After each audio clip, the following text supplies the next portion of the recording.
You have to run on the track which is given to you. ഇവിടെ വചനം പറഞ്ഞു എന്തുവാ? ഒരു ചട്ടമുണ്ട്, ഒരു നിയമമുണ്ട്. ആ ദൈവത്തിന്റെ വചനത്തിന്റെ നിയമത്തിനനുസരിച്ച് നമ്മൾ എന്ത് ചെയ്യണം?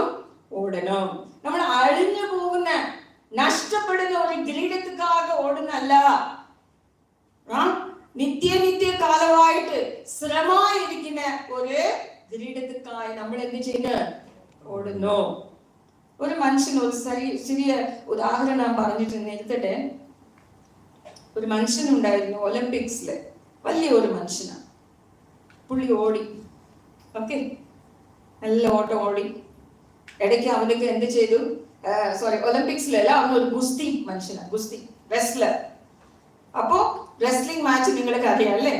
ഒത്തിരി ഇടി, മൂക്കില്, വായില്, എല്ലായിടത്തും ശരീരത്തിലൊക്കെ wrestler, you know right, injured in all ways. നല്ല മല്യുദ്ധം ചെയ്തു, യുദ്ധം ചെയ്തു. ഓപ്പോസിഷനിലെ ആ മനുഷ്യനെ തോൽക്കടിച്ചു. വളരെ അടി കൊണ്ടു. ജോസ് ഒക്കെ കീറി, ഇവിടെയൊക്കെ തലയ്ക്കൊക്കെ ഭയങ്കര അടി. He was totally injured. So, but he won the race. That is important. അവൻ ജയിച്ചു. ഉടനെ അവിടെ കൊലാപ്സ് ആയി. അവർ കൊണ്ടുപോയി അവനെ ഹോസ്പിറ്റലിൽ അഡ്മിറ്റ് ചെയ്തു. നെക്സ്റ്റ് ഡേ സമ്മാനത്തിന്റെ ദിവസമാണ്. Where he has to be awarded, okay, rewarded. അപ്പൊ ഇവനെ എങ്ങനെയോ അവര് തൂക്കിയെടുത്ത് കൊണ്ടുവന്നു. ബിക്കോസ് വലിയ അവാർഡല്ലേ, കൊണ്ടുവന്നു അവനെ മുൻപിൽ ഇരുത്തി. അപ്പൊ സമ്മാനം കൊടുത്തു, അവനെ വിളിച്ചു. അപ്പൊ ഇവൻ സമ്മാനം മേടിച്ചു.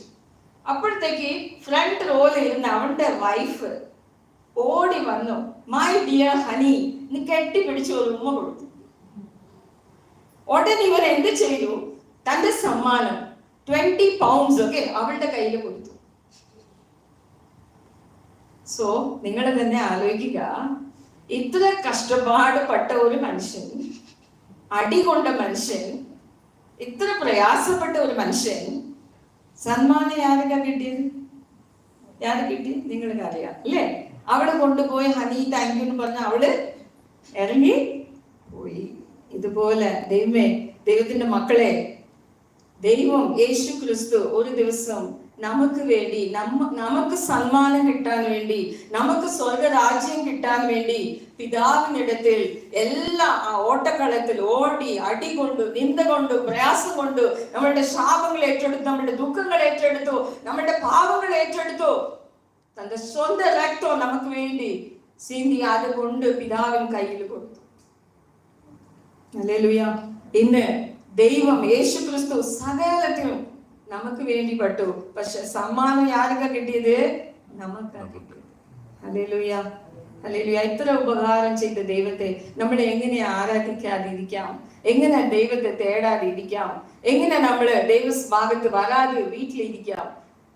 ഞാൻ ദൈവവിശ്വാസത്തിൽ വന്നതില്ലെന്ന് ഞാൻ പറയട്ടെ ദൈവമക്കളെ, ഞാൻ ഒരു പ്രാവശ്യം കൂടെ, ഒരു സൺഡേ കൂടെ വീട്ടിൽ ഇരുന്നതില്ല. That is my firm decision in the Lord. I'll say I will not sit at home for one day. My daddy died, next day we were in the church. My son was born, that week I was in the church. I asked Lord, you do the surgery, normal delivery, everything. So I told Lord, if you do the delivery ago, eniki Monday, Tuesday, I have Sunday church go. Praise God. It was a big surgery. That surgery, how any ദൈവം സമയം കിട്ടിയാൽ ഞാൻ ആ സാക്ഷി പറയാം കേട്ടെ. I was hospitalized on Monday. I discharged. Monday was the surgery. Wednesday I discharged. Sunday my church believers, they thought I'll come home. വീട്ടിൽ വന്ന് കാണാൻ വിചാരിച്ചു, പക്ഷെ ഞാൻ പോയി ചർച്ചിൽ ഇരിക്കുക. ഹല്ലേലൂയ. ദൈവം അതിന് ഓരോ കാര്യങ്ങൾക്കും ദൈവം കണക്ക് വെച്ച് ദൈവം ഞങ്ങളെ അനുഗ്രഹിച്ചിട്ടുണ്ട്. Hallelujah. I told Lord, I'll work for you. I'll do for you whatever you tell me. എന്ത് ദൈവമേ നീ പറഞ്ഞാൽ ഞാൻ കേൾക്കാൻ റെഡിയാ. നമ്മള് തവറി പോകുന്നു, അത്ര വെരി പർട്ടിക്കുലർ അല്ല, പക്ഷേ നമ്മൾ മടങ്ങി വരൂ. ആ മടങ്ങി വരുന്നതിൽ ആശീർവാദം. ഏത് കാരണം ആയിക്കൊള്ളട്ടെ, ഞാൻ ചർച്ച കളയത്തില്ല, ദൈവസന്നിധിയിൽ പോകുന്നത് കളയത്തില്ല. അങ്ങനെ നിങ്ങൾ ഒരു തീരുമാനം എടുത്താൽ കർത്താവ് തീർച്ചയായിട്ട് അതിന് ഒത്തവണ്ണം കർത്താവ് നിങ്ങൾ എന്ത് ചെയ്യും?